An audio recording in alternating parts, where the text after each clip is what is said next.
Today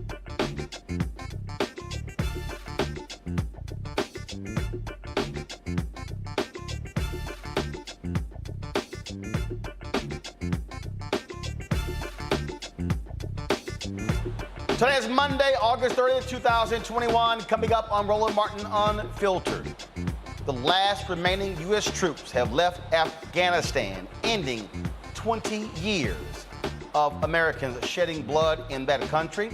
We'll talk about what it means and also what it means for the history of the longest war in American history. Hurricane Ida leaves thousands of people on the Gulf Coast without power and hundreds of miles of flooded Louisiana streets. Folks, we'll talk about what's happening there in New Orleans. Also, death row inmate Julius Jones has spent nearly 2 decades serving time behind bars for a crime he insists he did not commit. Many folks are fighting for his life. We'll talk to one of his supporters trying to set him free. Folks, in Georgia, teachers want a mask mandate. Instead, they get to wear jeans to school. The surge of COVID cases is not only filling up ICU beds, but it's also creating a medical supply shortage of oxygen. Plus, there's a group of people who refuse to get the vaccine. Nurses. One correctional officer, folks, gets fired after the death of a black inmate. All of that and more. And of course, our recap of the... Whatever the...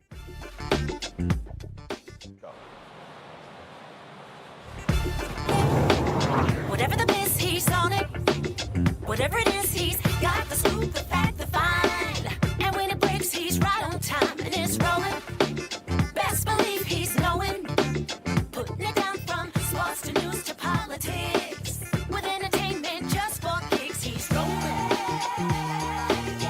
It's on go, roll, y'all. It's Roland Martin,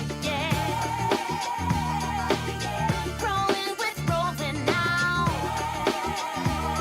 He's funky, he's fresh, he's real, the best, you know he's Roland Martin now.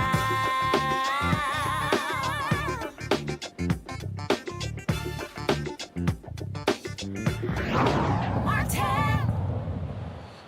20 years. That's how long American troops have been in Afghanistan, the longest serving war in American history. Today, the Pentagon announced the final U.S. troops have left that country.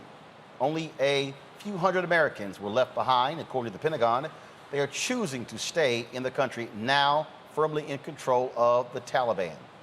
Over the last couple of weeks, America has been watching what unfolded there. Many people said there was no way in the world that President Joe Biden and his Pentagon could somehow get those folks out. Yet 125,000 people have been airlifted out of Afghanistan.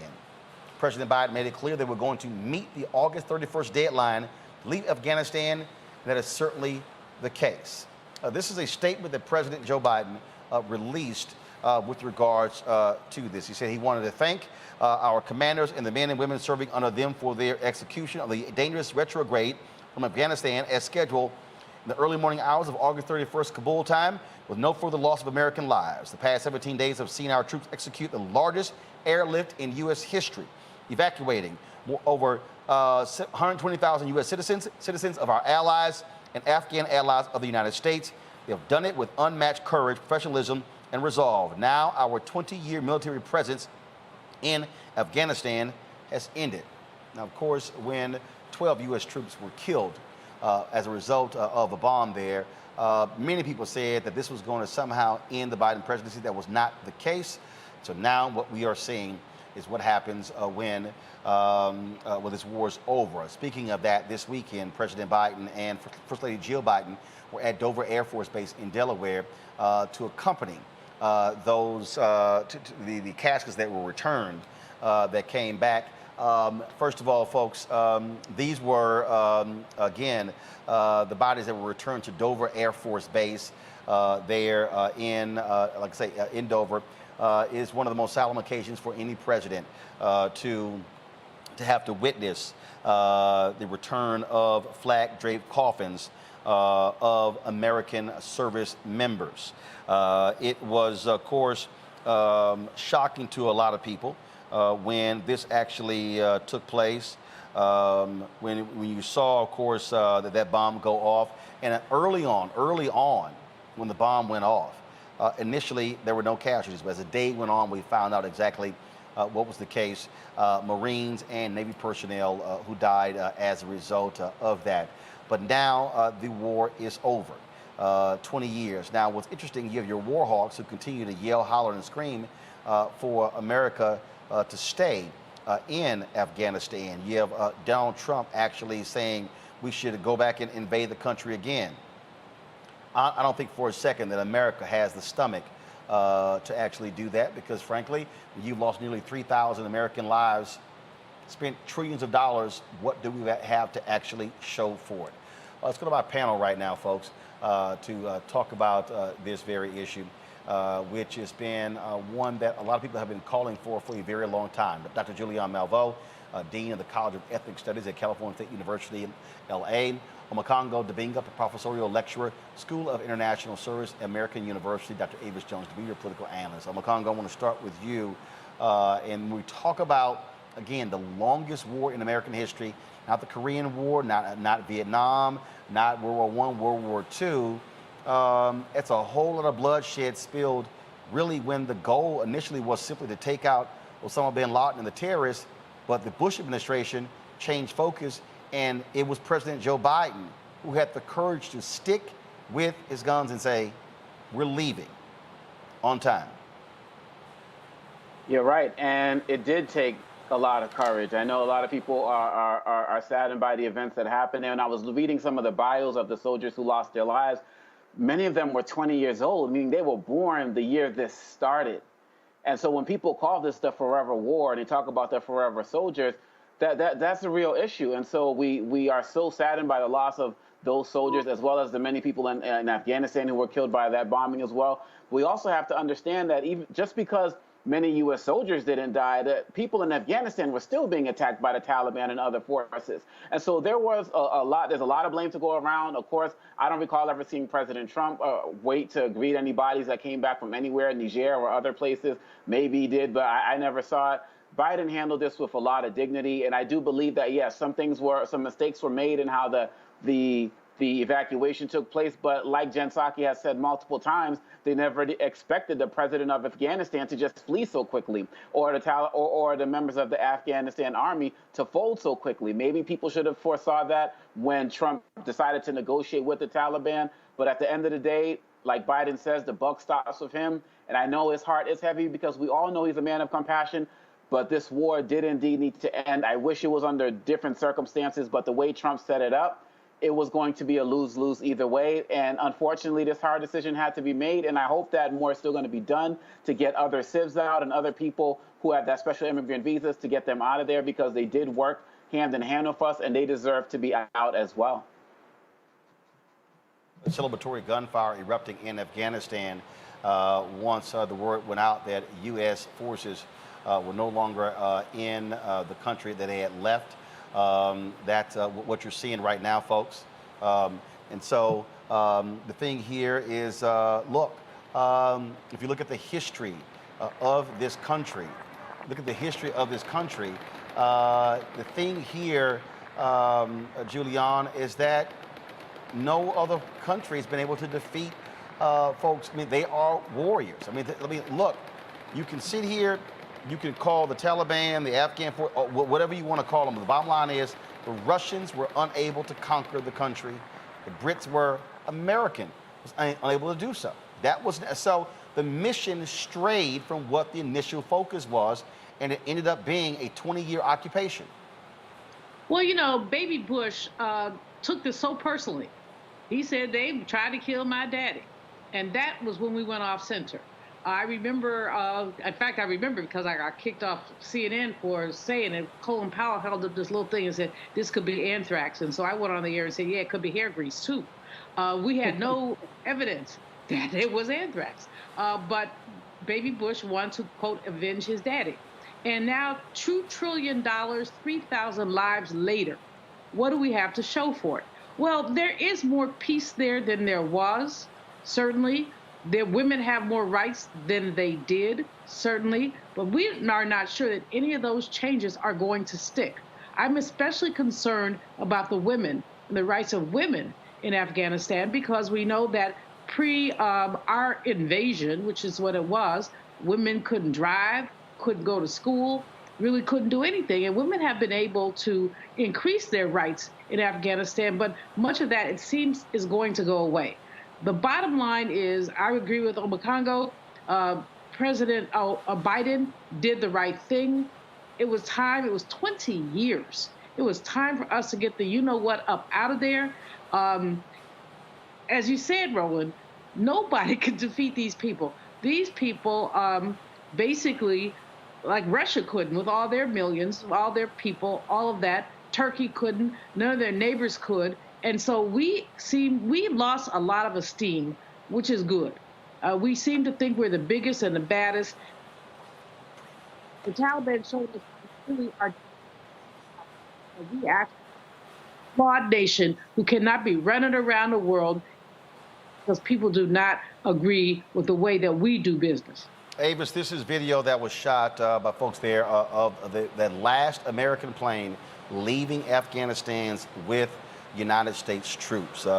This again, it happened just a little while ago, and this war is over. And you have these war hawks, the individuals who, frankly, who are already talking about. Oh, I mean, you have Lindsey Graham who's saying, "Oh, another 9/11 is going to happen because of what we've done, and we should have stayed in Afghanistan." And none of these people were shedding the blood of their sons and daughters. And again, all of these so-called deficit hawks, all of these so-called minders of American taxpayer dollars, the people who are greatly benefiting from the war in Afghanistan and the war in Iraq, defense companies, the military industrial complex. And so to me, it is right for Biden to stick to his guns and say, no, we're not doing this. And here's the deal. Bush, he wouldn't do it, obviously. Obama wouldn't do it. You had 2 terms. Somebody had to say, no, we're leaving. We're leaving. Absolutely. And, that's what leadership looks like. Leadership is making a stand, putting your stake in the sand, so to speak, and then sticking to your word. And being someone who is not just influenced by the rabid public on the one hand, or very loud people like Lindsey Graham, who, excuse me, but I kind of missed the part where he ever served anywhere. I don't see. No, he did. He was a military JAG officer. So Lindsey wasn't in the military. So that's one that did. But a lot of the people who are a lot of these sort of military hawks themselves have never done it. And as you mentioned, none of their children, none of the people in their families are the ones that put their lives on the line. The way that our military system is today, it's made up of disproportionately people who are working people, disproportionately people who are people of color, disproportionately people who are doing it, yes, because of a sense of duty and service, but also because it is a living for them. It is a career for them where they might not have very many opportunities in their neighborhoods. And so they're literally having to put their lives on the line in order to be able to make a living as well as to serve.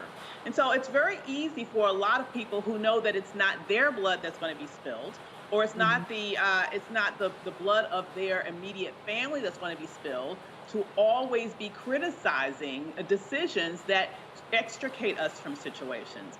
It was never going to be easy to leave Afghanistan.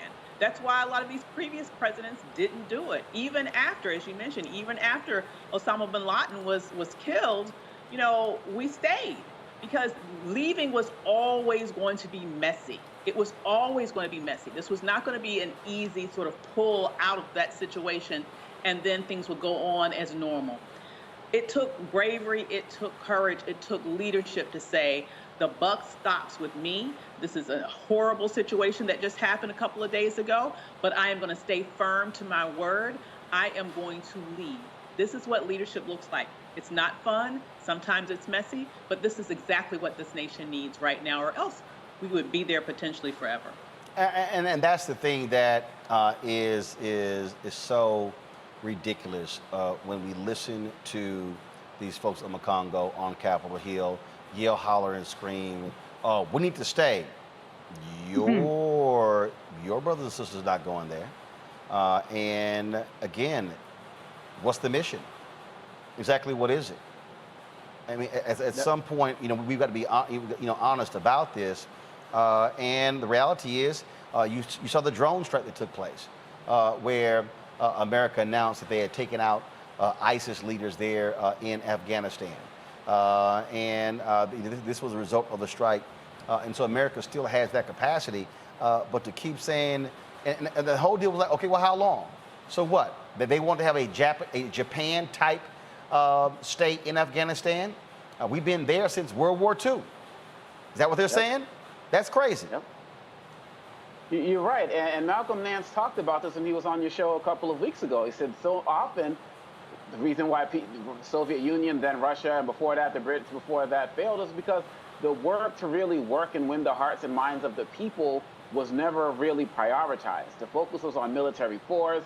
And really, at the end of the day, another thing Nance said, well, we should have had people actually from America learning a language instead of using translators. And so really, and when you go into doing this type of work and you don't have a long-term plan, this is what's going to happen. And really, the problem, we never really asked the question of why all of these countries are going into Afghanistan. Afghanistan is sitting on over $1 trillion worth of natural resources. That's part of the reason the Brits were brought there. That's part of the reason why Russia went there.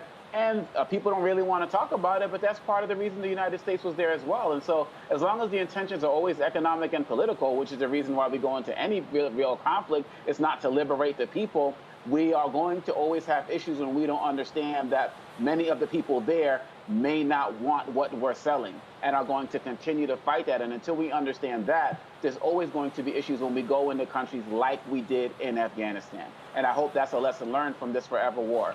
Well, former forever war that just ended today. Well, and another lesson that has to be learned, Julian, is that it's amazing how we had no problem finding the money for Afghanistan. We had no problem continuing to fund this. I've seen some reports that say we spent $2-3 trillion.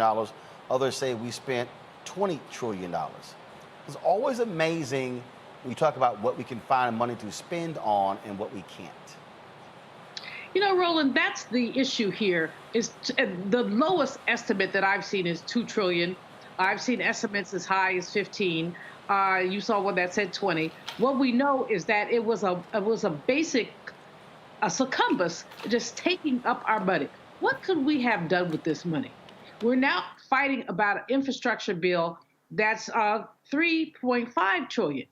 We could have fixed our infrastructure. We could have created millions of jobs. We could have upgraded our schools. We have bridges that are at the verge of collapse. We could have fixed those bridges. The list is endless when you talk about trillions of dollars. Who gained?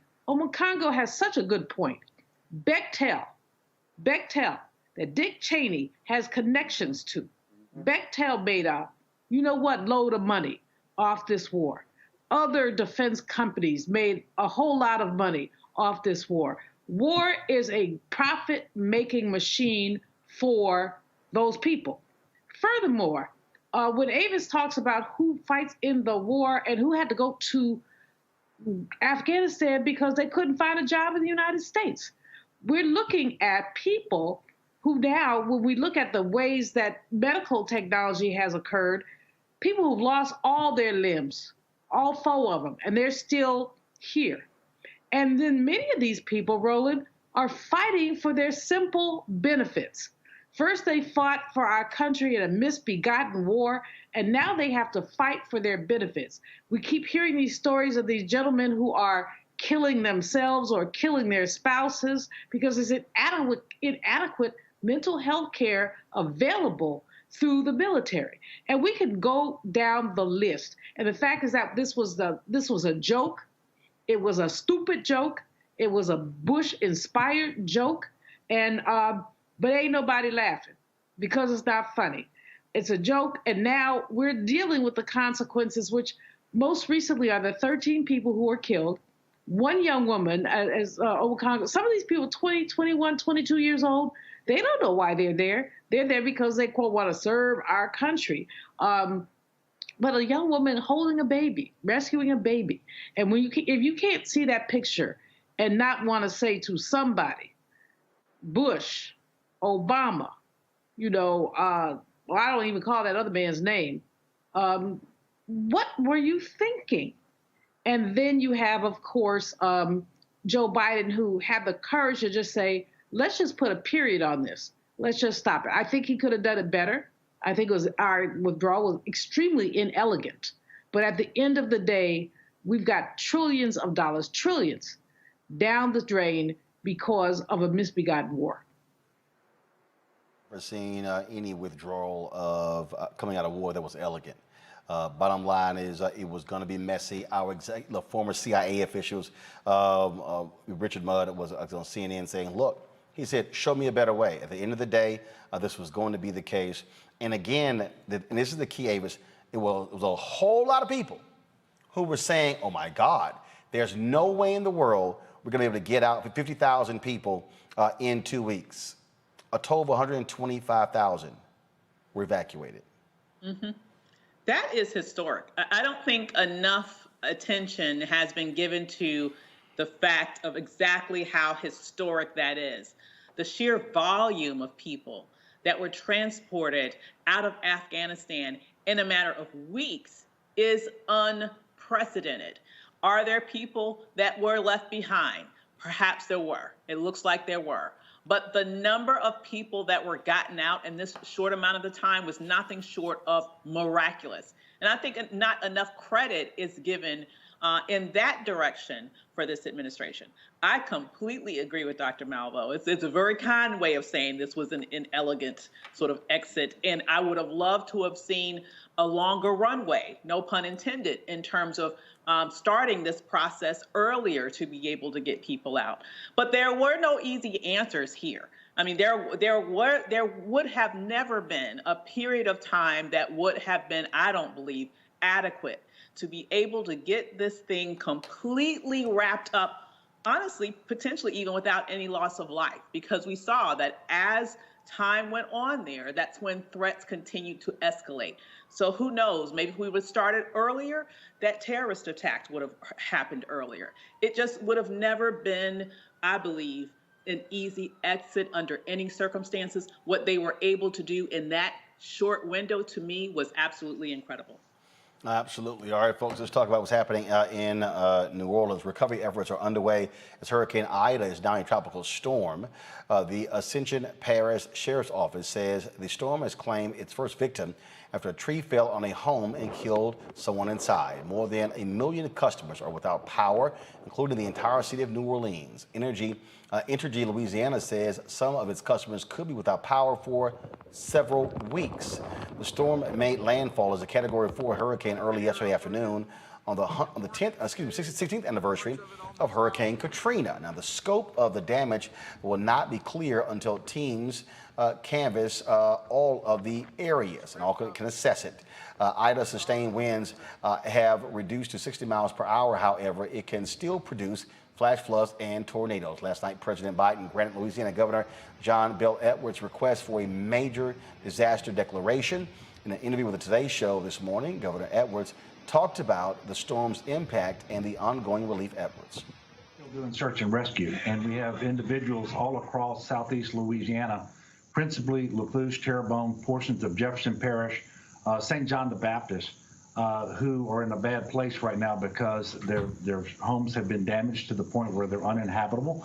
Many still have standing water in their homes, and they need to be rescued. So we're still very much in the search and rescue, the life-saving mode, and there's a very robust effort, but there's so much debris, power lines and trees and other debris in the roadways that it hasn't been easy getting to them. But I can tell you, starting at 3 o'clock this morning, we dispatched hundreds and hundreds of urban search and rescue personnel, high water vehicles boats and so forth. Right now, we have the entire National Guard. You're looking at them right there, mobilized, and we have 34 aircraft, about 195 of these high water vehicles that you're looking at, 73 boats. So that's the first order priority. Second order priority is making sure that our hospitals are able to continue to function because we have electricity issues all throughout Southeast Louisiana.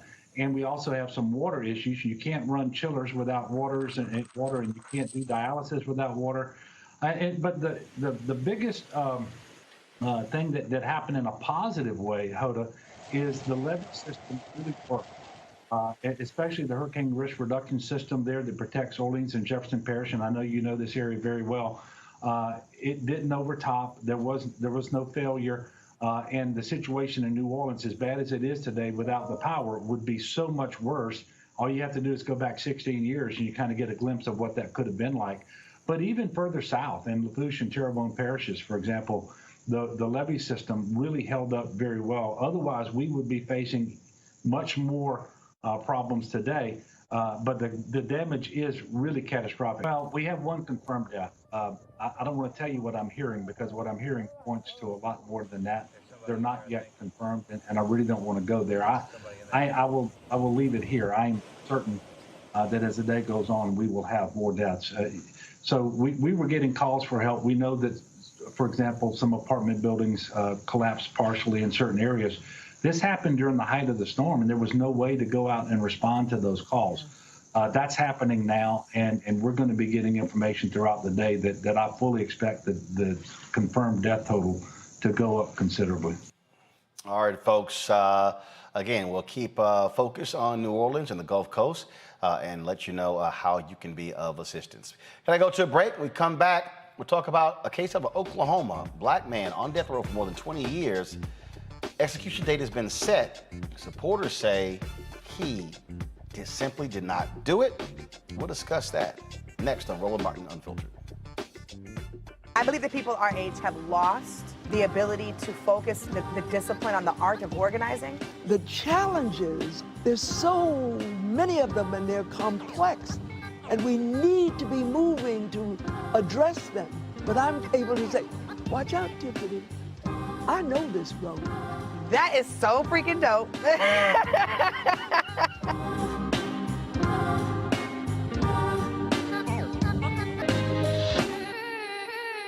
Floyd's death hopefully put another nail in the coffin of racism. You talk about awakening America. It led to a historic summer of protest. I hope our younger generation don't ever forget that nonviolence is soul force. Priceless.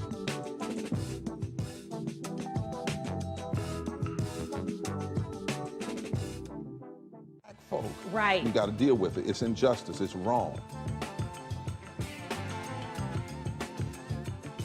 I do feel like in this generation, we've got to do more around being intentional in resolving conflict. You and I haven't always agreed. Yeah. But we agree on the big piece. Yeah. Our conflict is not about destruction. Conflict's going to happen.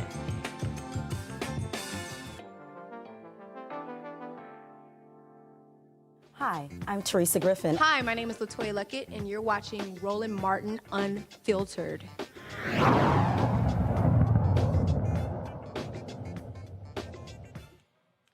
All right, folks, let's talk about a story out of Oklahoma where a man has been sitting on Oklahoma's death row for more than 20 years for a crime he says he did not commit. Julius Jones was convicted for the 1999 murder of Paul Howell. Oklahoma Attorney General is requesting an execution date of October 28th. However, Jones' legal team wants that request denied. Their client is scheduled to have his second commutation hearing before the Oklahoma Pardon and Paroles Board on September 13th. If the board recommends commuting Jones' sentence, Oklahoma Governor Kevin Stitt will get the final say-so in the case. Joining me now is Reverend C.C. Jones Davis, Justice for Julius Campaign Director. Glad to have you on Roland Martin Unfiltered. So bring folks up to date on this particular case. He says he did not do it. How was he convicted? how is it that this has gone this far and an execution date has been set if he, and what evidence is there that has been provided that says he did not commit this crime? Absolutely. First of all, thank you so much, Mr. Martin, for having me on. That's a really good question. How do we get this far in our criminal justice system? How does someone get on death row with the issues that are in Julius Jones's case? I learned about Julius's case in 2018 after watching Viola Davis and Julius Tennant's documentary about him called The Last Defense on ABC. And the issues that they raised in the documentary were so alarming that I and many other people started to organize in Oklahoma to see if there were ways we could help. But Julius Jones in 1999 was 19 years old. He was a freshman at the University of Oklahoma. He had gone there on an academic scholarship, graduated at the top 10 of his high school class. And by the time he got to that summer of his freshman year, he had been arrested, tried, well, not tried and convicted yet, but arrested of the murder of Mr. Paul Howell. Now, he had a public defense who knew that they were inadequate for this case. And so when the prosecution rested, the defense team literally stood up and said, "We rest." They did not call one witness. They did not present his alibi. They did not do anything. They did not adequately cross-examine the co-defendant who got a deal from the state in order to testify against Julius.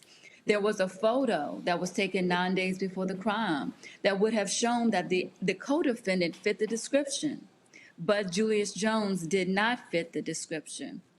Furthermore, we're really concerned about information that came forward after the trial from the actual jurors who said, listen, this man's team didn't do anything for him. And so we didn't feel like we had a choice. We didn't have other information to go off of. Jurors who came forth to say, there was another juror, a white juror, who said, let's just take this N-word to the back of the court and shoot him. This is a waste of our time during the trial, and still remained on the jury.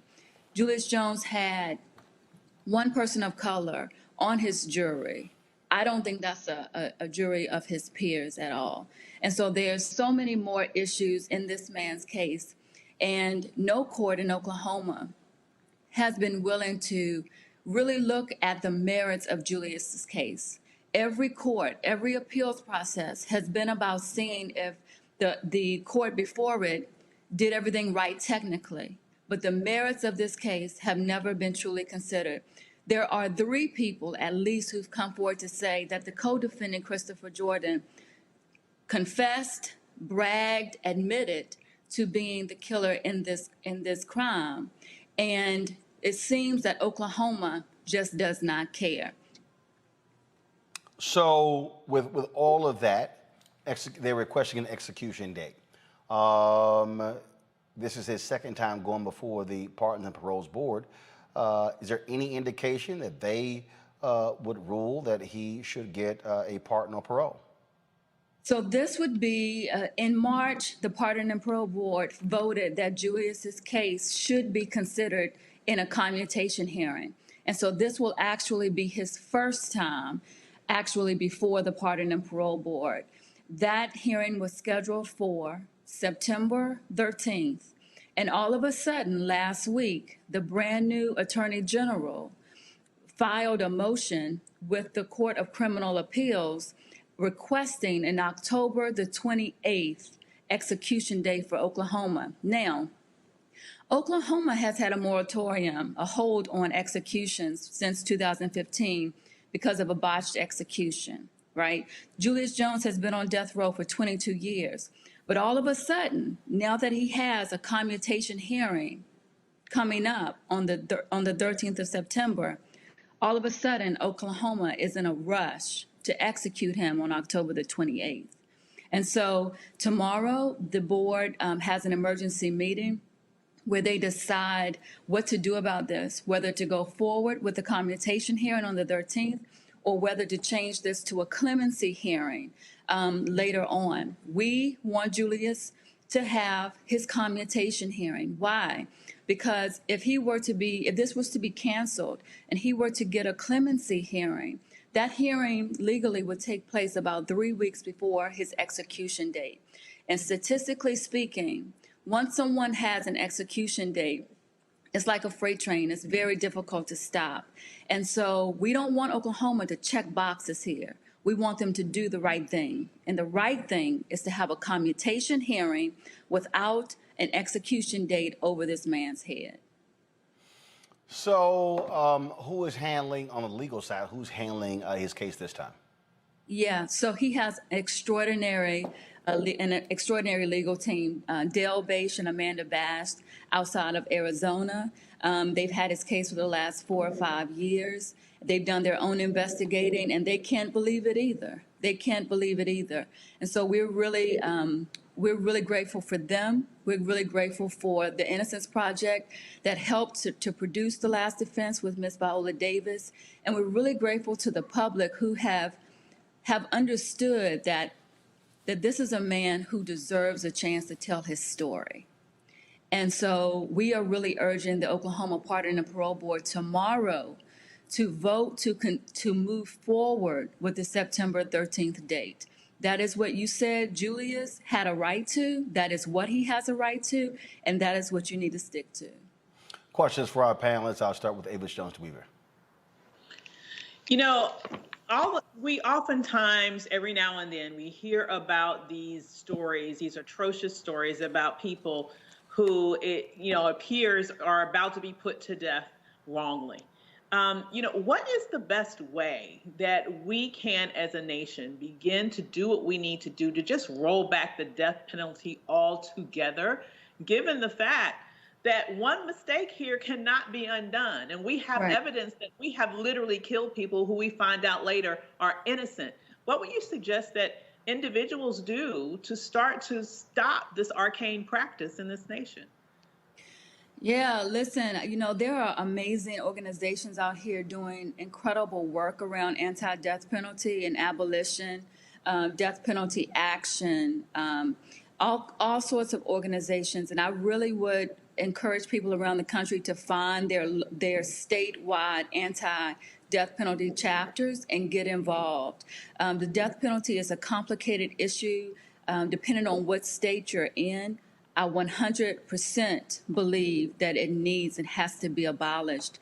Oklahoma itself has had to exonerate 10 people off of its death row since the 1970s because of prosecutorial misconduct or actual innocence. And so it's a racist practice, it's barbaric, and it needs to go. And it puts people like Julius Jones in jeopardy.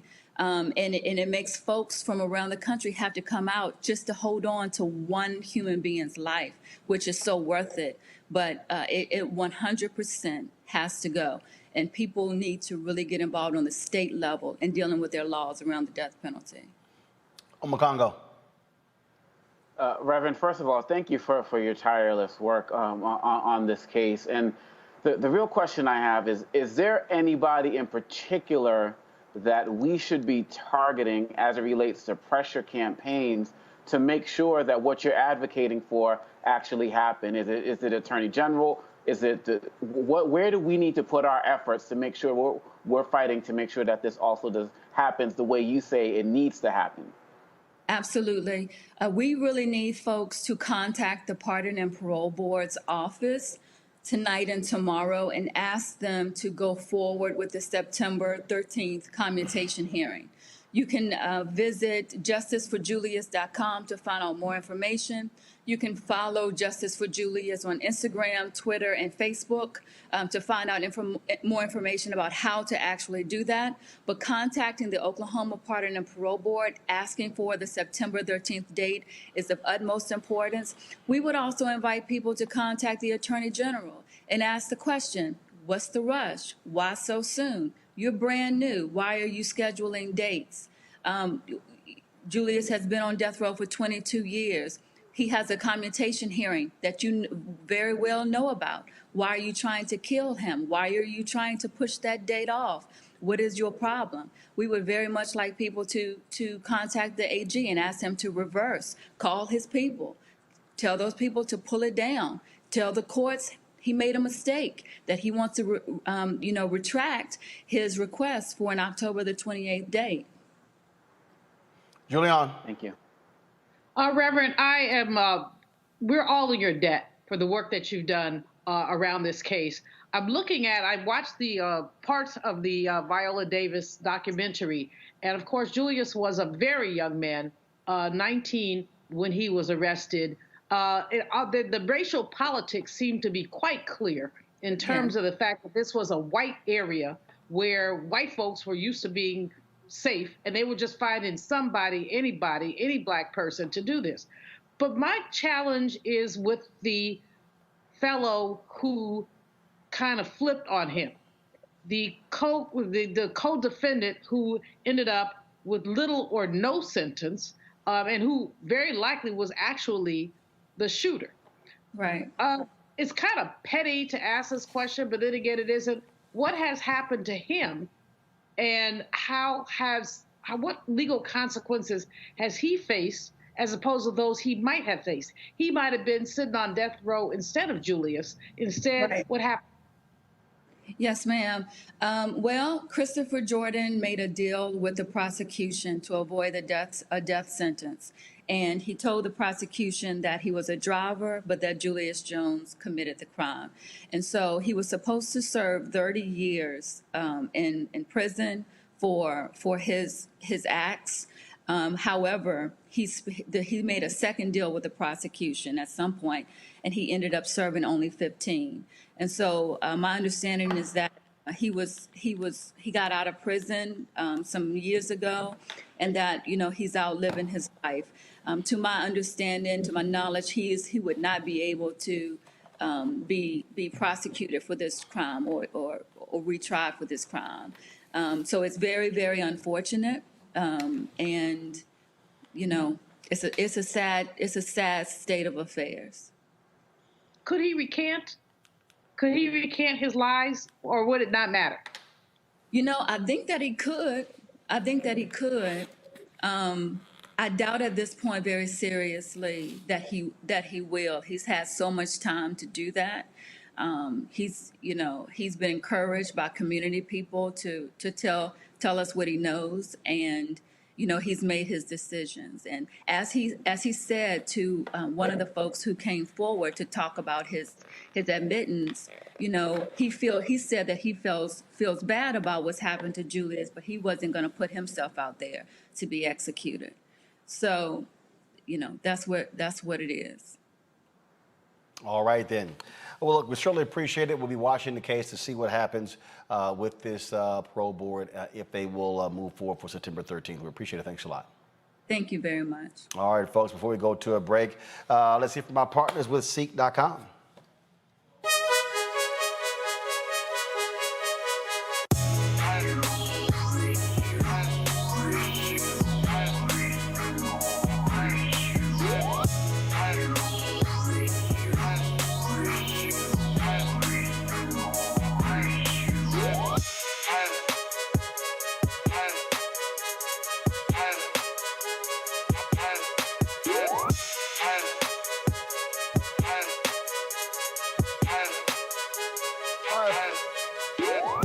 All right, folks, Seek is a streaming platform for virtual events and virtual reality experiences featuring the biggest names in music, sports, and entertainment from around the globe. It, of course, is a Black-owned company founded by Mary Spio. Seek's mission is to enable content creators to directly generate revenue from a global audience on multiple devices, including VR headsets, smart TVs, gaming consoles, mobile and desktop devices. Whether you're a gamer, music or sports enthusiast, Seek has something for everyone. All right, folks, and a couple of items that they have that you can actually purchase. That is, they are 360-degree headphones. Unbelievable sound and bass with these headphones. Great for gaming as well. Bluetooth enabled, and so you can definitely get these headsets in addition to their virtual reality headset as well, where you simply just pop your phone in right here, close it, watch your VR content right there on Watch it right there on Seek.com. You can watch 360-degree video as well. If you want to get either one of these, go to Seek.com.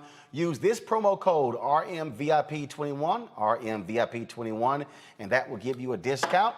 And remember, when you purchase these headphones or even the VR headset, a portion of the proceeds comes back to us here at Roland Martin Unfiltered, Black-owned company supporting another Black-owned company. Again, Seek.com. When we come back, we will give you the update on Reverend Jesse Jackson Sr. and his wife Jacqueline, both who were hospitalized with COVID, all of that and more. Roland Martin Unfiltered when we return. Before Till's murder, we saw struggle for civil rights as something grown-ups did. I feel that the generations before us have offered a lot of instruction. Organizing is really one of the only things that gives me the sanity and makes me feel purposeful. When Emmett Till was murdered, that's what attracted our attention.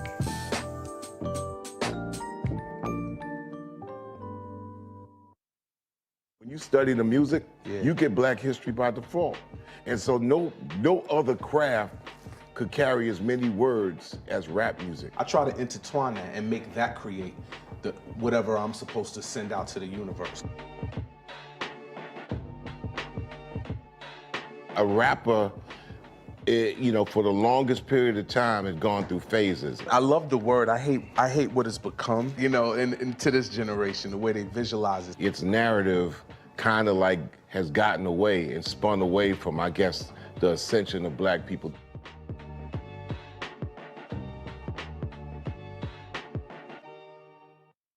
Hi, I'm Teresa Griffin. Hi, my name is LaToya Luckett, and you're watching Roland Martin Unfiltered. All right, folks, an update on the condition of Reverend Jesse Jackson Sr. and his wife, Jacqueline. Reverend Jackson's COVID symptoms were subsiding, and he also was gone to a rehab facility to focus on physical rehabilitation due to Parkinson's disease. He is not completely out of the woods, but again, it's getting better. His wife, Jacqueline, was moved to the ICU, receiving oxygen but breathing on her own. Last week, Jackson said in an interview that his wife was not vaccinated when she contracted the virus due to a pre-existing condition, one the family has not actually revealed. This is an interesting point here that a lot of people, again, he's 79, she's 77, Julian. And a lot of people are now, again, after folks get COVID, after they go into the hospital and go into the ICU, then all of a sudden they begin to have second thoughts when it comes to that vaccine. Wouldn't be surprised if that's the case with Jacqueline Jackson as well.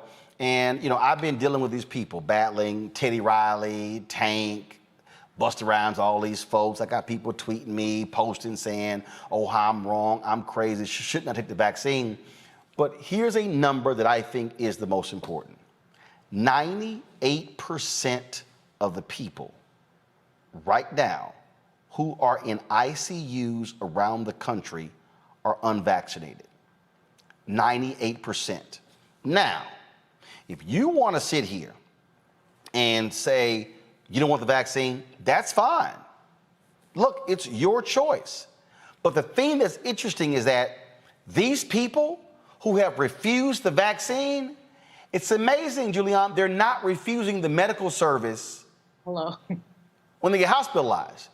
And what we're also now seeing is that because of the people who refuse to get vaccinated, who now have COVID or the Delta variant, who are now hospitalized, it is keeping other people who have other illnesses from being seen in ICU. There was a guy who was in Texas who had a form of pancreatitis, an illness.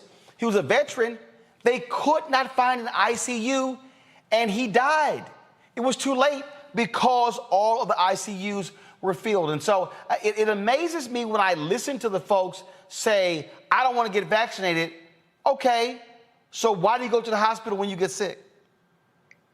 Roland, not to comment on the Jackson case at all, but you do see that Reverend Jackson, who was vaccinated, and very publicly so, and encouraged others to do so, has had less severe consequences than Mrs. J, who would not get vaccinated. She did say that she had a pre-existing medical condition. I don't know what it was. I serve on one of the PUSH boards as chair of the PUSH Excel board, and she said she couldn't have the vaccination. But you see what the difference is. She's in the ICU, he's out. This is happening all over the country. People are really having, the physician in Alabama, there's a physician in Alabama who said, he ain't dealing with them. You haven't been vaccinated, I'm not treating you. Because basically people have had the opportunity to be vaccinated, and we know that when you're vaccinated, you have, even if you get COVID, you have less severe consequences. My own sibling, my brother, refuses to get vaccinated. We don't, it's like, okay, fine, brother, whatever. And he has COVID. And, he doesn't want to go to the hospital. I'm like, okay, I'm putting my money aside because I know I'm going to have to contribute to your funeral. That's my take on it.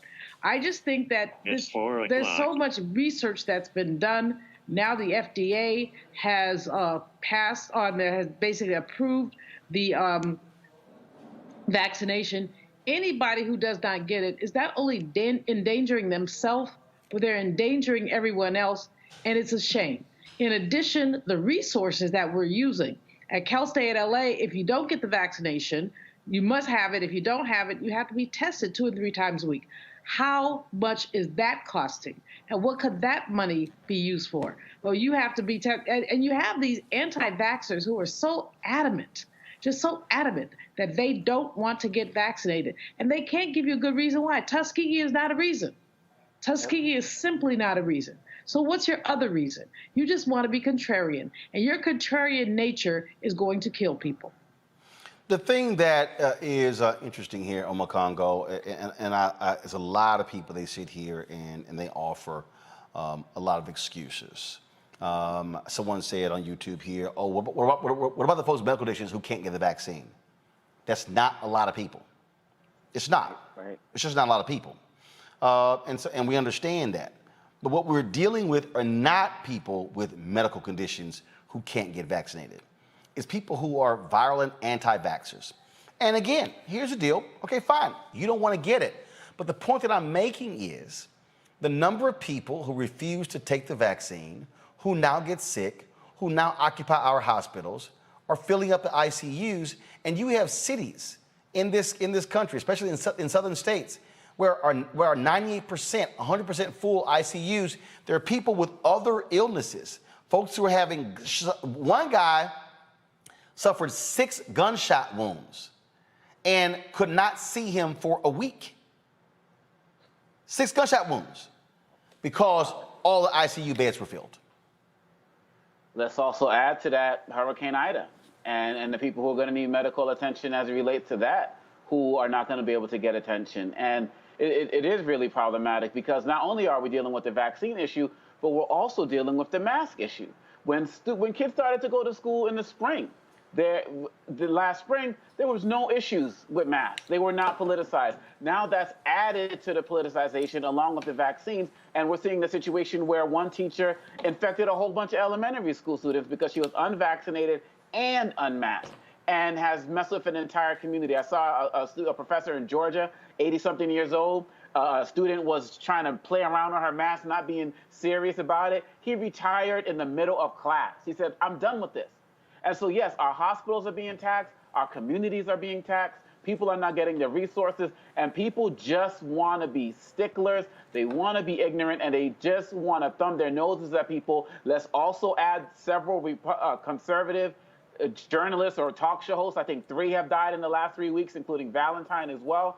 When are people going to get the message? How many people have to die around you in order to do that? And this contrarian nonsense after FDA approval is just nonsense. We're doing each other a disservice and we're killing people. And going to your first point, pulling vital resources that people desperately need right now. Cancer treatment, shooting victims, pregnant people, everything. It's just really selfish and unfortunate. Okay, so here are these folks. Again, I love this here. So I got somebody with conscious thought on YouTube, who actually is unconscious thought. The vaccines do not prevent COVID-19. No shit. No one ever said they did. No one. Then goes, the vaccine limits the severity of COVID-19 coronavirus symptoms. Yes. We know that. He writes, my coworker has COVID. She got vaccinated. These vaccines are not working. Now, first of all, I was responding to, I guess, some hangster. So conscious thought, again, where are you going with that? Then they got somebody else who's saying, oh, other people have died who had the vaccine. Well, it also other health conditions that contribute to it. So what I wish people understand is that let me be clear, and this is crazy, Avis, because we've gone over this over and over and over again. No one said, hey, get the COVID shot, and then you could do whatever you want. You could walk around in no mask and touch everything. No. Let me say it again for the people in the back. 98% of the people currently hospitalized are unvaccinated. If you tell me that taking the COVID shot will lessen the severity of my symptoms, it's probably what I want. It's a good bet that's what I want. And also, the COVID-19 vaccine shot was for COVID-19. The Delta variant is a different mutation, which we've explained to people, and we said it last year, this was going to happen when people choose not to get vaccinated. It's creating the opportunity for there to be further mutations. Now, over the weekend, I saw this one story where there was a concert in the UK. 53,000 people were there. They now have 5,000 cases. There may be a variant of the Delta variant. Why? Because all those folks chose to assemble, and many of them were not vaccinated. Why? Because people won't follow damn directions. I am so tired of this. I am so tired of this. Tired, okay? Just as you mentioned, no one claimed that the vaccine was going to make you impervious to COVID-19, which you're right. We're now onto the Delta variant, and now it looks like another variant. Avis, we got to add this.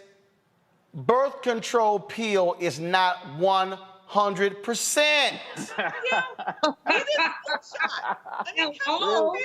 A birth control pill does not guarantee you ain't gonna get pregnant. How many of y'all? Go ahead, keep going. What you say?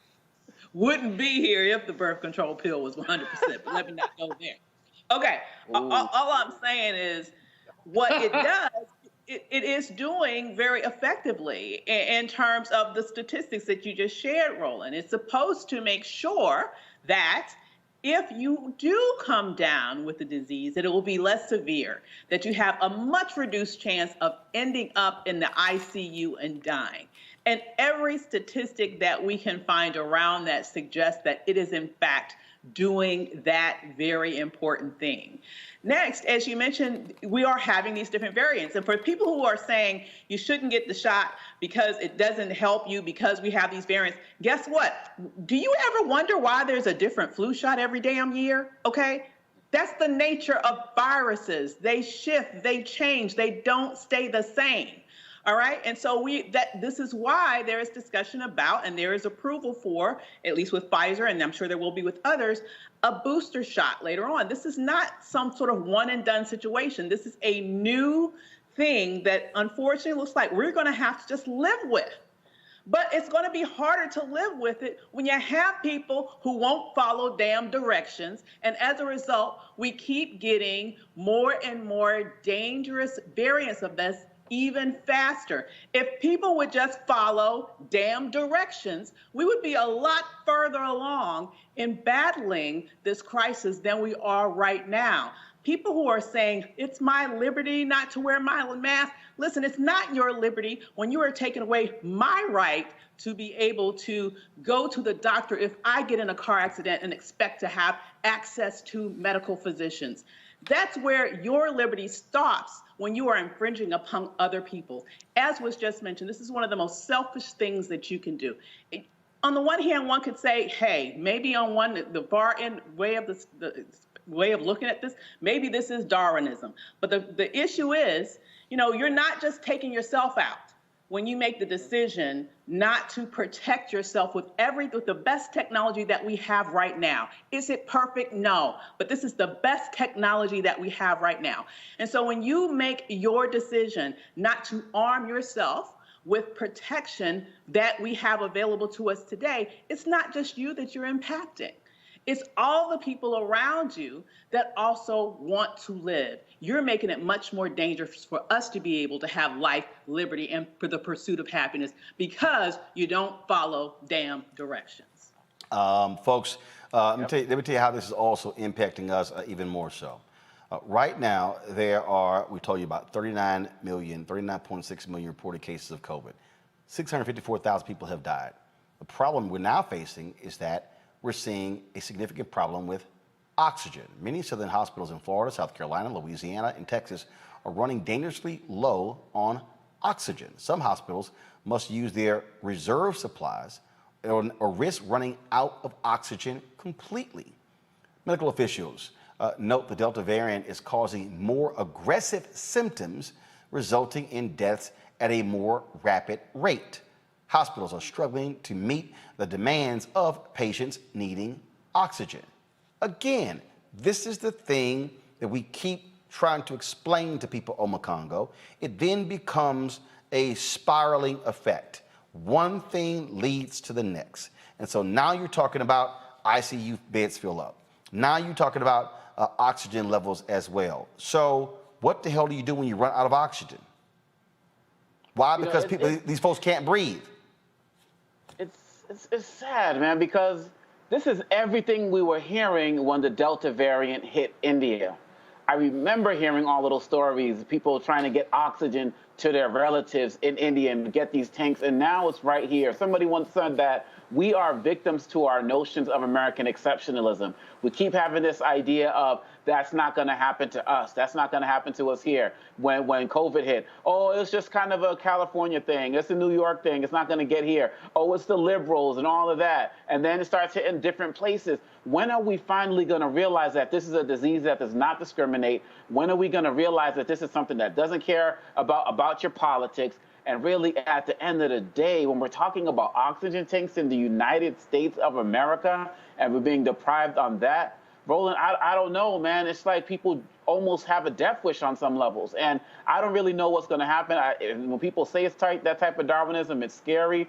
But we are also seeing how taxed our system here is in the United States. And we know that when our system is overtaxed like this, people who look like you and me are going to suffer the most. And so our black and brown family out here, we got to get on the good foot. We don't want to be ending up in these hospitals. Anytime you see these numbers, you know they're disproportionately affecting us. So what more is it going to take? Going off of what Dr. DeWeaver was saying, same thing. It really is perplexing, Julian, when you look at the numbers. And what really gets me are the people who go, well, we're only talking about 1.5% of deaths. And I go, so you want to be in that 1%? You know, Roland, there was a piece on, I believe, CNN this morning, and they were talking about the shortage of nurses in Mississippi. Well, Mississippi is not that well known for its kindness to black people in the first place. But they were talking about the shortage of nurses. There were 2 white nurses who were being interviewed. One of them was a supervisor, and she talked about the number of people who had retired and they're not coming back, and she's down several dozen nurses. And the other nurse said, this is a direct quote, she said, so when 2 people have an emergency in the ICU at the same time, which one do I go to? Now, she did not elaborate, but as Nina Simone said, Mississippi, goddamn. You know who she doesn't go to? She doesn't go to the black or brown person. She goes to somebody who looks like her because she's a Mississippi nurse. This is the point. We, as Obakanga said, we're going to be at the end of the food chain, the end of the line, and we know it. And so anybody who values not only themselves, but also their family, the people that they hang out with, their children, their grandma, they need to go get vaccinated. No, it will not prevent you from getting COVID, but it will minimize the effects of it. So I am just flabbergasted, frankly, by the way this thing has gone on, flabbergasted by the willful ignorance. And like Dr. Davis said, just follow the damn directions. Just get yourself vaccinated. This is killing people.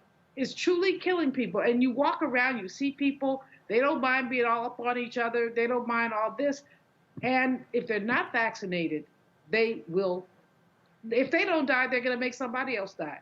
And I can't say it any more clearly. I mean, as I said, my brother didn't get vaccinated, has COVID, sounds like whatever, and he's talking, well, I'm not that sick. No, you're not that sick because you're crazy. And like I said, I just put some money aside and said, okay, when Boo die, I will have enough money to fly and go check on him. But we have other male relatives who look up to him and so therefore are saying, Uncle Brother didn't get the vaccination, so I'm not going to get the vaccination. Okay, so you stayed in line, all y'all just expire. Why don't you? And, you know, the Republicans are killing off their base, frankly, as they tell people not to get vaccinated. It is scary, it is frightening, and it is, the worst of it is it's unnecessary and it's costing us in terms of our healthcare system, which is already fraught with inequality and challenges. Folks, check this out, Avis. 1 in 8 nurses are not vaccinated. That's according to a new survey by the American Nurses Association. There's a shortage of nurses nationwide as the Delta variant causes hospitalizations and deaths to increase. Of the 5,000 nurses surveyed, 25% cited concerns of effectiveness and safety as the reason for not getting vaccinated. 84% wanted more information on the long-term effects of the vaccine before taking it. With more healthcare officials mandating vaccines for personnel, this may pose a serious problem for already understaffed hospitals nationwide. And that's the thing that's real about this, Avis. So you got medical people, and again, I'm going back. So you got medical people who are talking about how they're overworked, they're drained, because ICUs are filled by unvaccinated people, which is 1 out of 7 nurses. It's baffling. I mean, I have no explanation for that. Now, good luck with getting long-term effects if you don't, studies, if you don't live to see the results of those long-term studies. No. That's a long-term effect. It's forever. You're right about that. Death is a long-term effect. Absolutely. Irreversible. Absolutely.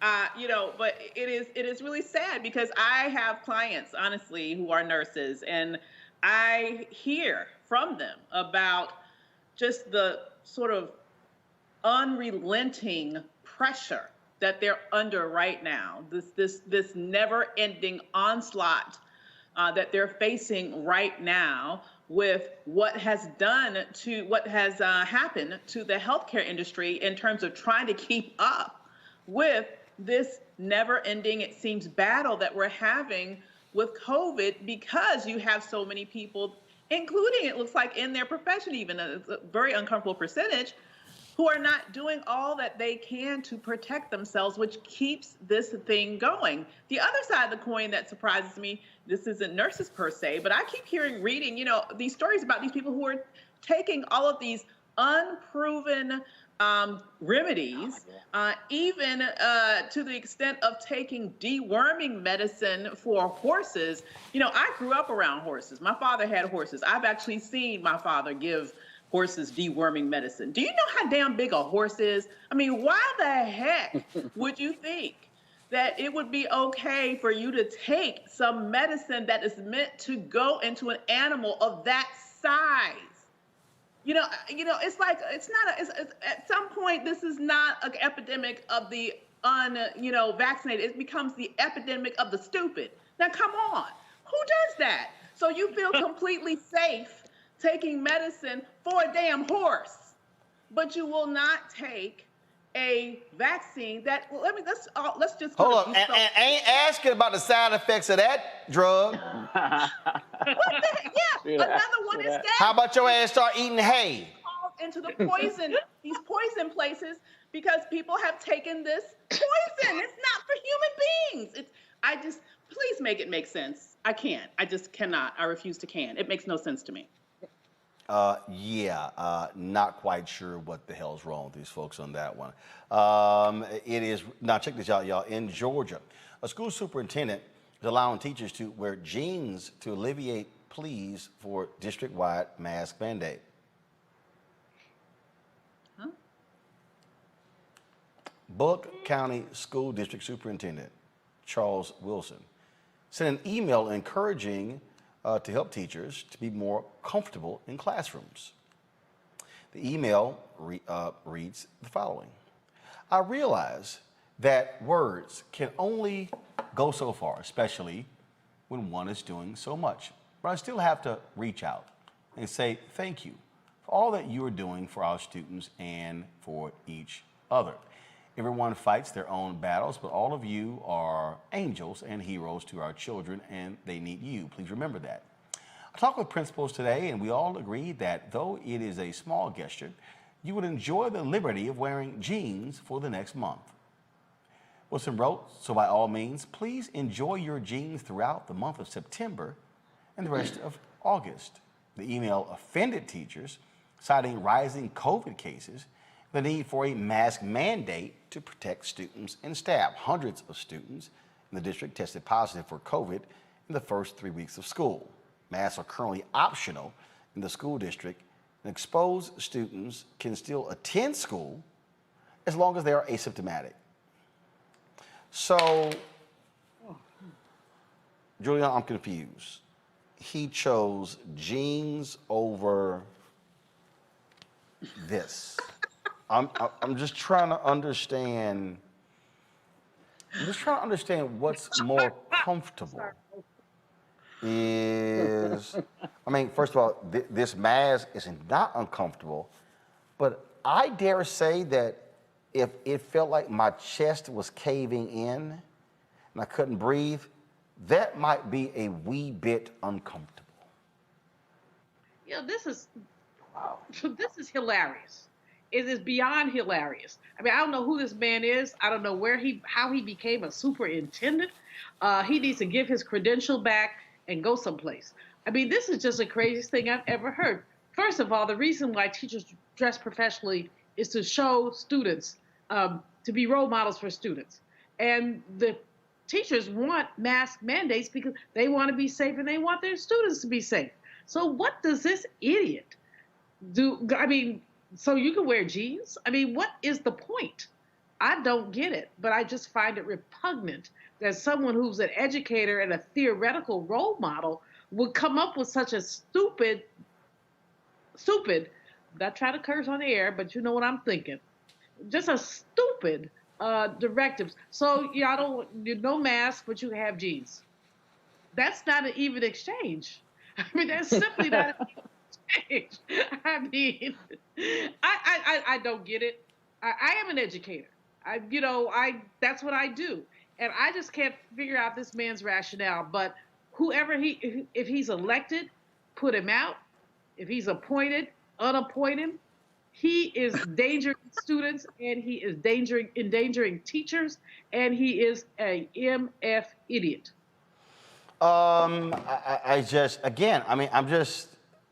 What we're seeing, and I'm purposely wearing this mask, because this is one of the Dr. Clavon Gilman, he, of course, we had him on the show, emergency room physician out of Arizona. He posted this and said, these are these KN95 masks, bag of 60. He says one lasts him a week. You're all good. Ain't uncomfortable at all. In fact, this actually feels better than a lot of the cloth masks that I've actually worn before. And it is beyond me. It is beyond me to watch these people, Omakongo, who are absolutely out of their minds crazy. They're out of their minds crazy because, oh, this is just stealing our freedom, and this is just preventing us from living and being who we are. And I posted this over the weekend, and a lot of people commented they saw this on my Instagram page. Anti-masker Caleb Wallace dies after organizing Freedom Defenders Against COVID Mandates. So I posted this on my Instagram, and I'm going to read what I said because I have no problem saying it. And then some people were like, oh my God, you're too harsh. That was unfair. And this is what I put. Now, there are about 2,700 comments on this here. This is what I said. Y'all want to see a dumbass? He refused to get vaccinated. He refused to get tested. Led anti-mask mandates. He touted freedom. Well, his ass free now. Free of life. This line from the story is heartbreaking. Wallace, who was 30, leaves behind 3 children and a pregnant wife. You've got to be a selfish idiot to do this to your wife, 3 kids, and baby on the way. Wow. Wow. Wow. A baby on the way as well. You know, they really think they're invulnerable. And I think some of these guys who act like this really, really believe deep down that maybe this is going to be a disease that's going to affect other people in some way, shape, or form. But how much more evidence and proof do we need that this is a problem? Look, I'm working in K-12 schools across the country. I was talking to somebody in Utah the other day. They're like, well, the school board is red, but you know the leadership in this school is blue, and they're fighting. Last year, when this was going on in the spring, we didn't put the kids at the bottom of these 2 elephants fighting right now, getting trampled. And so when we go back to the school examples that you were talking about, we are literally seeing these cases where schools are actually shutting down a day after opening. As a parent of 3 children who could not wait for them to be back into the classroom, I promise you, if I get a note saying that we're going virtual again, I'm going to lose my mind. The stress and the toll that this is putting on communities is incredible. Like every parent is just waiting for that email the next day. And so we already got the real threat of COVID. And it's the COVID vaccine. It's not the COVID cure. Take the damn vaccine. We already have the real threat of that. But the other tiers that we have to pay attention to is the level of education that our children are losing, because when they got to be at home and they're not getting the best of services, and it's always going to affect us more, Black and brown people or people in poorer communities, and sometimes we make up to, both categories in large numbers. And it's going to have extra large effects in the larger community as it relates to people not being able to go to work because they got to be home with the kids and so on and so forth. This is a health disaster, and it's an economic disaster, and as has been said, entirely preventable. People are leaving their wives and husbands and families and children behind over something that is preventable. It's one thing to not believe in the vaccine and take all of the precautions. But here, I hear what people say about your post being harsh, Roland, but I understand what you wrote exactly. Because not only was he against the vaccine, he was out there flaunting every single thing that could help people heal themselves. And a lot of us are just fed up with that type of attitude and behavior. So there's going to be a lot more people who are agreeing with you than disagree. In fact, this is what is unbelievable here, Avis. Check this out. An Indiana woman is suing several businesses and retailers over mask mandates. Yeah, she's suing them. Jennifer Rhino is suing 16 businesses, including the CDC, Sephora, AMC Theaters, and Krispy Kreme for discrimination, claiming her asthma prevents her from wearing a mask. making the mandate unlawful. She's been asked to leave most of the businesses she's filed suit against for failing to wear a mask. Now, she believes God told her to file the lawsuit for herself and others suffering. My mom has asthma. My mom ain't got no problem wearing a mask. Ever heard of DoorDash? She's 73. Thank you. But also, I mean, this is just such BS. Like I said, I don't believe that she can't wear a mask, but even if she feels like she can't, like I said, ever heard of DoorDash, Uber Eats, Amazon? Yep. Keep your tail at home, okay? Don't come around me. This is why I'm talking about the pandemic of the stupid. So, for example, the man who you just showed, I read that story too. Guess what? He also took ivermectin, which is that deworming treatment for horses and other livestock. Guess that didn't work. I mean, I am so tired of the reverberating effects of people's poor decision making.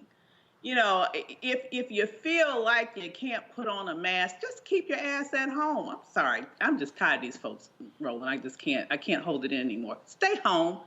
Do a self-quarantine and let the rest of us have life, liberty, and pursuit of happiness with our masks on, okay? Just do that. Just do that, all right? On the other end of the spectrum, I have to give my community a shout out because over the weekend, I recently moved to a new area. I went to a grocery store, blackety black, the blackest grocery store in America, I like to say, in Oxon Hill, Maryland. Everybody held on a mask. Everybody wore it correctly. Nobody acted a damn fool. Nobody was complaining about it. I mean, if just the rest of America could be like the black brilliance that, are my neighbors, we'd be in a much better situation. It is just mind-boggling when you really look at the craziness that goes on every single day with these people who are just losing their minds and they're acting as if people are not dying. So I'm just saying, that's what y'all want to do, go on right ahead. But I ain't trying to check into heaven early. Yep. I'm not. I'm just saying. Postscript, Ohio, where 7 Ohio correctional officers are unemployed after a black inmate died in their custody. The Ohio Department of Rehabilitation and Corrections sent a notice of removal to 5 corrections officers, a supervisor, and a licensed nurse following an investigation into the in-custody death of 55-year-old Michael McDaniel. Officials say the correctional officers used excessive and unjustified force against McDaniel, leading to his death. The Franklin County Coroner's Office declared McDaniel's death a homicide and ruled the cause as a stress-induced sudden cardiac death. A county prosecutor will decide on whether to file any criminal charges against them. I'm gonna say yes, Omakongo. I'm gonna say that if your actions cause somebody to die, you probably should be charged. Most definitely, and I think that there's also something else we need to add to this conversation, because when we talk about the George Floyd policing bill and people are talking about a national database and registry for officers who commit various offenses, this also needs to be the case for these prison guards, because this story is also making me think about what happened to Sandra Bland. Still don't fully know. And this is happening all across the country. I'm thinking about Khalif Browder, right? And the documentary, people learned about him, what that Jay-Z put out. This is happening all across the country, and these guys get away with it even more so than officers who are on the streets, because nobody cares about the prisoners. They don't have the cameras on all day. The prisoners aren't walking around with phones to be able to record this stuff. And so we need to have deeper investigations on issues like this, and the accountability needs to be real, because yes, they deserve to be fired. They should also be criminally prosecuted. But given that they're probably not, at least if there's no pressure at the moment, they're just going to they might end up at another part of that same prison. That wouldn't even surprise me. And so we have to make sure that we're holding them accountable after that, not just applauding a firing. They took this man's life, and there's no coming back. 55 years old, you said, and this is ridiculous. And as we talk about this with George Floyd and this registry for police officers, we have to do the same for these prison guards as well. It goes to show you the level of negligence. We've seen this in many other stories before, Avis. Absolutely. And I'm so, it comes to a point where it is just heartbreaking to once again hear another one of these stories and to learn about another one of these atrocities. Unfortunately, it's this level of just violence that is sort of built into policing, it seems. In America, the culture of policing is something that needs to be addressed. It's like it needs to be completely redirected. And so nothing will change, though. Nothing will change until there is swift and harsh accountability for the taking of human life, and particularly for the taking of Black lives. As long as individuals can continue to go along their merry way after they have killed a man, unfortunately, I see no systemic, broad change that will happen, which is absolutely necessary in order for our lives to be respected. Julian. The basis of our prison industrial complex is a devaluation of Black life. We are not seen as human in that context. We are seen as cannon fodder for those folks.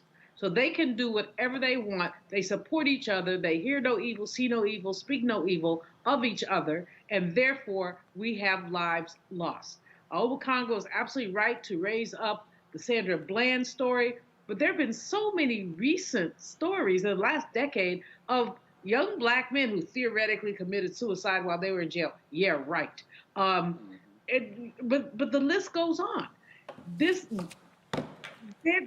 system has to be reformed. The George Floyd Act is important, but it's even more important to get to the bottom of this stuff and just start firing people.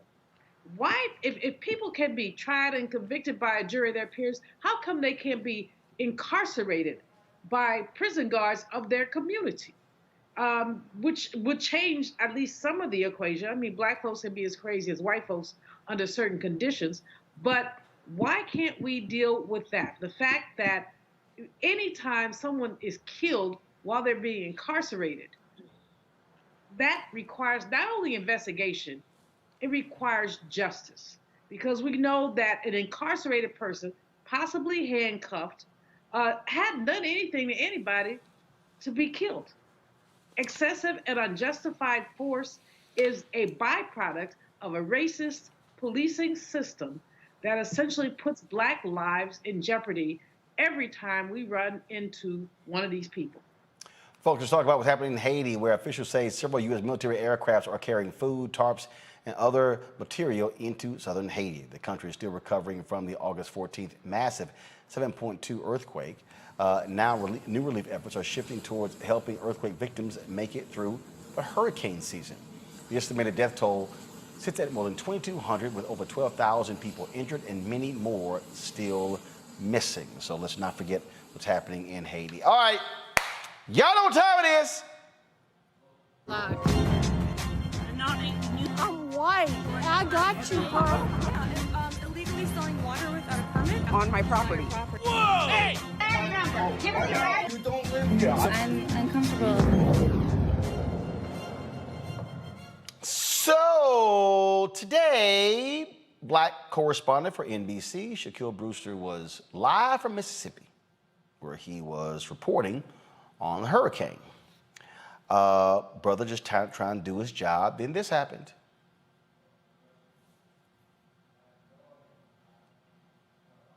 Hey.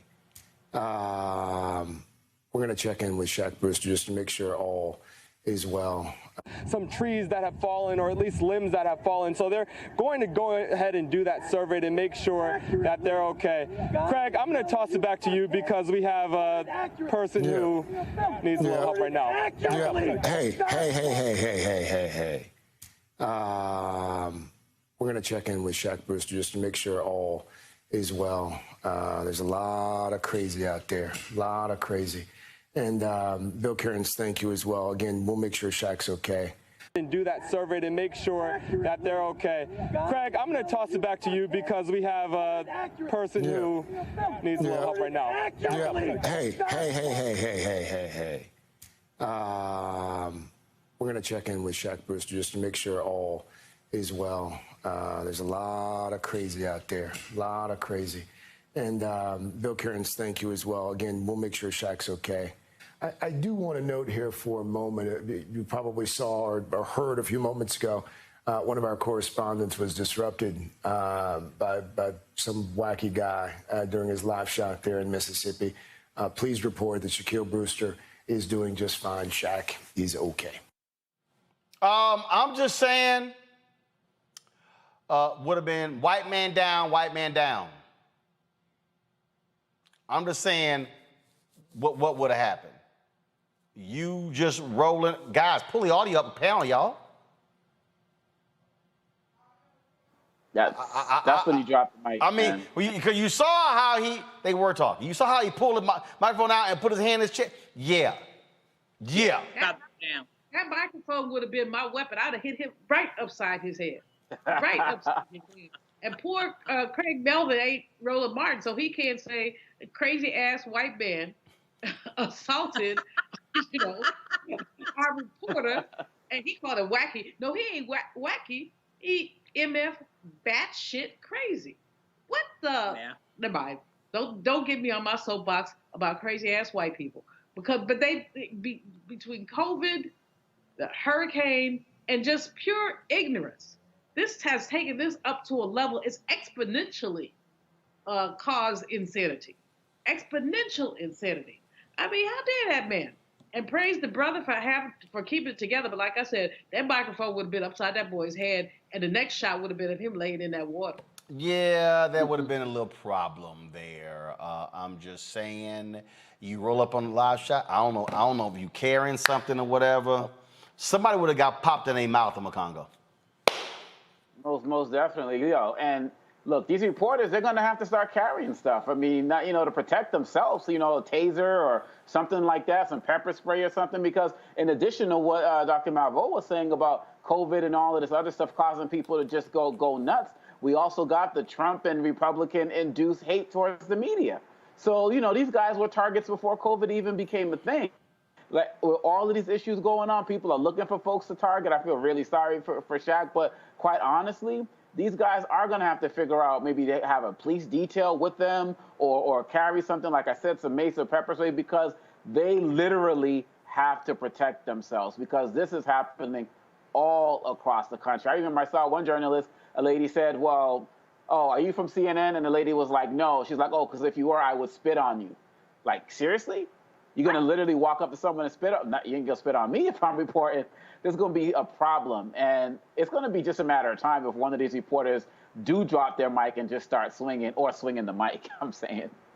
Hey, all I'm simply saying, Avis, look, don't get your ass whooped. I'm gonna tell you right now. Look, we were down in Atlanta for the Me X Swag Challenge, and there were folk who were rolling up on me, who were just trying to speak or whatever. And what gets me is this here, y'all. Okay, like when we're set up and I'm sitting in a chair with a bunch of cameras around me, I'm probably live. I'm just saying, it's a good bet that I'm live. And folks will come up and they want to talk. And like I had one brother who was he was a wrestler, and my man grabbed back my shoulder. I was like, see, I mean we've had some close encounters with folks a few times, and so that situation, yeah, mic getting dropped, we assuming the position. Absolutely. It's got to go down. It's got to go down at that point. And, when you look at what's going on and this sort of huge uptick in violence by white people, let's just be very clear, is happening in various aspects of society. You're exactly right. It's happening with, reporters, but also we're seeing everything that's happening on airplanes, and I'm seeing reports about flight attendants who are having to take self-defense courses. At some point, when someone puts themselves in your personal space like that, you are completely within your right to protect yourself. That man coming in on him like that deserve to beat down immediately. Beat down first, ask questions later. I bet you that's a stand your ground state. So Shaq could have easily stood his ground and took him down. Yeah, I mean, and look. A lot of times you have folks, they have security and things along those lines. But again, I think what you saw there was just absolutely crazy. All right, folks. Over the weekend, we were in Atlanta for the MEX-WAC Challenge. If you saw our coverage there, broadcasted live, we had a great time there. And then, of course, at halftime, we had the opportunity to actually live stream the halftime show. And so we were there partnering with Coca-Cola. We certainly appreciate them for partnering with us. And so we wanted to, I said, you know what, let's just end the show this way. Of course, we're going to show you the halftime show, North Carolina Central, as well as Alcorn State. Before we do that, though, don't forget, folks, if you want to support what we do here at Roland Martin Unfiltered, please join our Bring the Funk fan club, where your dollars allow us to do what we do in terms of being able to travel, being able to cover various things. If you want to join our fan club, our goal is to get 20,000 of our fans giving at least $50 each, $4.19 a month, 13 cents a day. And then you can do so by going to Cash App, $RM Unfiltered. PayPal is R Martin Unfiltered. Venmo is RM Unfiltered. Zelle is Roland at RolandSMartin.com. Roland at RolandMartinUnfiltered.com. And so we certainly appreciate that, folks. Thank you so very much. Let me thank Makongo, Julian, and Avis as well. Thank you for joining us on the panel. And so I'm going to end the show with the halftime performance of North Carolina Central University, Alcorn State University, from Saturday's MEX-WAC Challenge. I will see you guys tomorrow. Holla! That's right.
Thank you.